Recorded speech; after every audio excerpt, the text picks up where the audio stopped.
Ve'ahavta l'reacha kamocha. Love your neighbor as yourself. We read these words from Torah this morning, and it also happens to be one of my favorite partial verses. Today, I am going to focus on l'reacha, your neighbor. Today's neighbor could truly be any one of us. Now, before I begin, I'm going to give an asterisk to my own sermon. On social media, you might have seen the term content warning. I have gone back and forth on whether or not to do that today. But what I'm going to talk about can be a very emotional topic. Our topic this morning will be about bodily autonomy and all that it entails. And everyone needs to take care of their own hearts. When we talk about things that crash into us, we're responsible for loving ourselves and for doing what we need to do. So if at any point you need to leave, I do not take it personally. And I am also here if at any point you want to talk to me about what I say. Please feel free to do so. During Purim and next month, CRJ is going to host a blood drive. I'm not sure how many of you gave at that point or are planning to do so, but I know that my 56-day cycle did not align with Purim, but I hope to give in November. You heard that correct. 56 days. That is how often a person can give 10% of their entire blood supply. How cool is that? I mean, truly, that our bodies produce enough blood that we can lose 10%. And not only that, but it replenishes fast enough for us to give it away every other month. Think about what else happens, 10%. Certainly not food, not income, nothing tangible, but our bodies, our blood supply, incredible. So why is there a blood shortage? Why don't people donate all the time? Now, we do recognize that there are lots of exceptions for health, for travel, for precaution, for some outdated rules that would need their own sermon. Seriously. But even taking all of that into account, there's no reason to have a short supply, except that people don't donate for their own reasons, some good and some less good. The most common excuse being there's just not enough time, which is about an hour for whole blood. 1 hour every 2 months. Tell me that you don't have 6 hours this year. So now let me ask you this. How many of us are registered organ donors? When we die, the excuse of not having time totally vanishes, stating the obvious. So why would not all of us be organ donors? Let the doctors decide if our organs and tissues are healthy enough to transplant. Thousands of lives could be made better or saved by this gift. Ve'ahavta l'reacha kamocha. Love your neighbor as yourself. Here we can see how we would feel if we were on the receiving end of these donations. Maybe that love of neighbor can inspire us to be a donor. However, our law does not force us to save lives, even after we have died. This law allows suffering to continue needlessly, some say. We have so many cures, and yet we don't conscript any of these donations. It does no harm to donate blood, and it does minimal and fully repairable injury to donate bone marrow. And it takes literally nothing to give organs and tissues after death. But our government, our society, has decided that what a person does with their body is completely up to them. Unless that body has a potentially productive uterus. And then the phrase body autonomy is meaningless. Less than 50 years ago, Roe v. Wade was fought and won at the Supreme Court. And that ruling gave women the legal ability and access to abortion until the fetus was 24 weeks gestation. Access has certainly been a point of contention these last few decades as more and more clinics were shuttered, but only in the South and the Midwest. The Northeast and West part of our country actually added clinics in the last decade. The total in our entire country is 850. That's it. There are thousands of McDonald's and Dunkin' Donuts, but 850 safe clinics. Places where there is low access to affordable health care, coupled with places of high poverty and low income housing, saw a marked decrease to access to clinics. In these same regions, laws restricting and suffocating the Supreme Court ruling have gone into effect. Alabama, Georgia, Ohio, Louisiana, Kentucky, and Florida, just to name a few. They have these laws which reduce the definition of a life to a false heartbeat. The most egregious and heinous of these laws was recently enacted in our own state of Florida. This new law makes abortions illegal after 6 weeks gestation, a time frame in which most people don't even know that they are pregnant. This law makes an exception for incest or rape, but only after a lot of red tape. This law requires a person to come to a clinic twice, separated by more than 24 hours, in order to seek an abortion prior to 6 weeks. Is this really how we love our neighbor? Years ago, our medical community moved away from defining life as a heartbeat. We've moved away from that and moved into brainwaves as being part of the decision if a person is still alive, except for fetuses. There is a medical definition of life and a halakhic Jewish definition, and they differ, and they should. One is religious and has no place in the law, and the other is medical. In Jewish religious thought, life is defined as breath.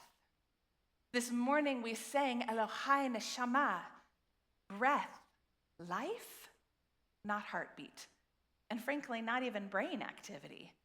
That's for the medical community. We read in Genesis 2:7, God breathed life into man, saying, and then Adonai formed man of the dust of the ground and breathed into his nostrils the breath of life, and man became a living soul. Even that final word, soul, nefesh, can be translated as breath. So to say that on religious grounds, not this religion, these laws should not stand. Not only that, but our tradition also has centuries-old precedents for bodily autonomy.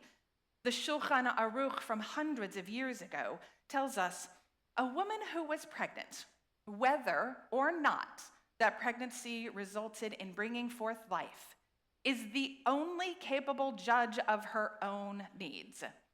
Even if she contradicts her doctors, her exclusively male doctors at the time, I add, she is the best judge of her own conditions. If she says she wants to eat or drink, listen to her and bring her food, even on Yom Kippur. Even on Yom Kippur. A person knows what they need, not someone else telling them what their body needs. Today is the Sabbath of Sabbaths. Today is a day where we have traditionally sat in the synagogue and prayed all day, a day for God. And yet it says, Even on Yom Kippur, the holiest of holy days is secondary to what a person themselves know what they need. This law is here for now, and the rest of the country is watching. Every one of us ought to be outraged by this law and those which are surely to follow it. Ve'ahavta l'reacha kamocha. Love your neighbor as yourself. Loving your neighbor means treating them with respect. This law makes your neighbor's body not their own. Such a way is not how any of us would treat ourselves, having our bodily ripped from us in difficult times. Because believe me, any person contemplating an abortion is having a difficult time. They're not casually going through their very limited options. No situation is the same. No decision is the same, even if it looks that way to the outsider. Your neighbor who went in for her 13-week ultrasound to find out that the fetus had no brain and wouldn't survive outside the womb, but would continue to grow until that time. That every day she carried it in her uterus was another day closer to its death. Having to face all of those looks and all the congratulations and all the agony. Love that neighbor as yourself. Your neighbor, the transgendered man who has struggled his entire life to be recognized as the man he is, suffering from body dysmorphia to such an extreme that suicide seemed the only way out. And then he discovered gender affirmation surgery. During his transition, he was raped by transphobic men and became pregnant. And he would rather die than carry this fetus to term. Love that neighbor as you love yourself. Your neighbor, the one whose husband doesn't believe in birth control, struggling to make ends meet with 4 children, and one more mouth to feed would mean that they would surely be on the streets. Love that neighbor as yourself. This last person, she's your neighbor too. She is also your rabbi. And this is part of my story. I was the 18-year-old, unwed college sophomore in a meaningless and deeply unhealthy relationship. And I got pregnant despite using birth control. All dreams would be gone, and I would forever be tied to a person who was not good in my life. And I was kind and smart and driven and so scared. I was just a child. I gathered all the information I could, and then I cried because I didn't know what to do. I screamed and I prayed and I cried. I filled out the paperwork and I cried. Alone, I went into the clinic room and I cried. The nurse held my hand as I cried and wept into the nurse's full bosom as the doctor performed the D&C. I was there alone on the table and I cried. A week later, I cried in the hospital because the bleeding wouldn't stop. And 14 years later, when I found out that I was pregnant again with a baby that I so wanted, I cried. When I wrote this story down, I cried then too. Because I've never told this story. And I'm sharing my story today because I love myself as I love my neighbor. And that love my neighbor as I love myself.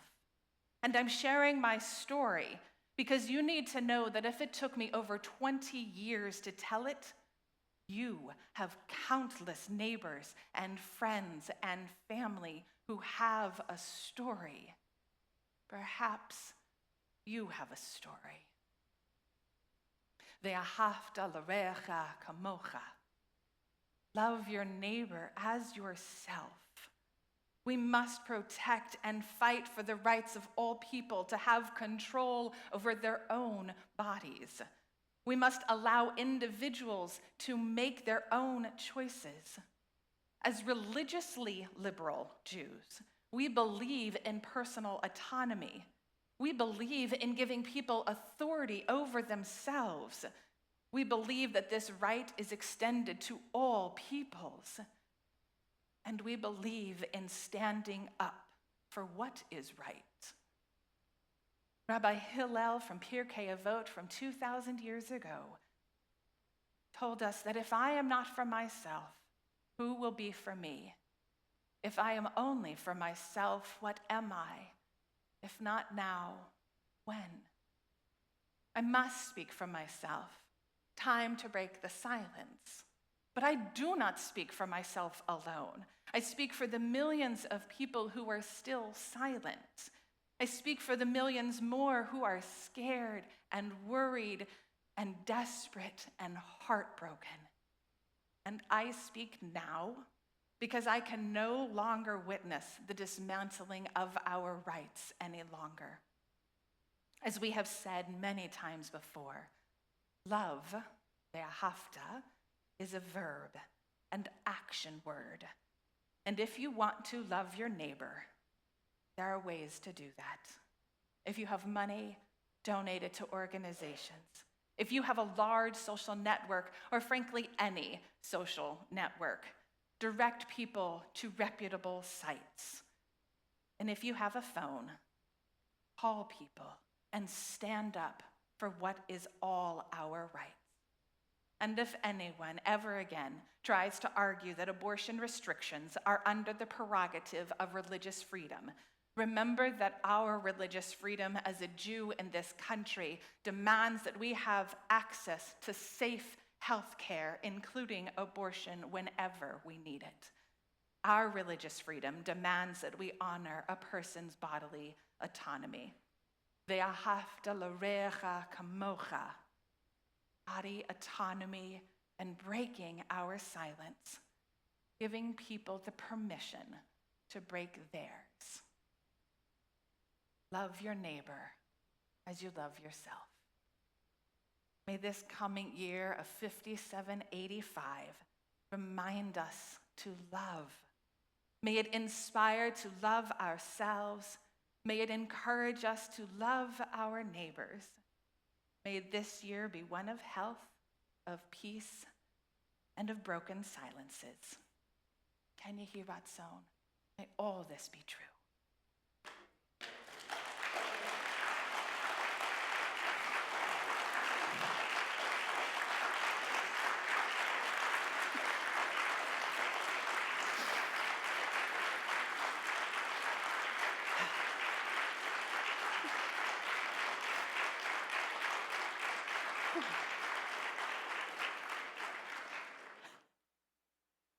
That's a first for me.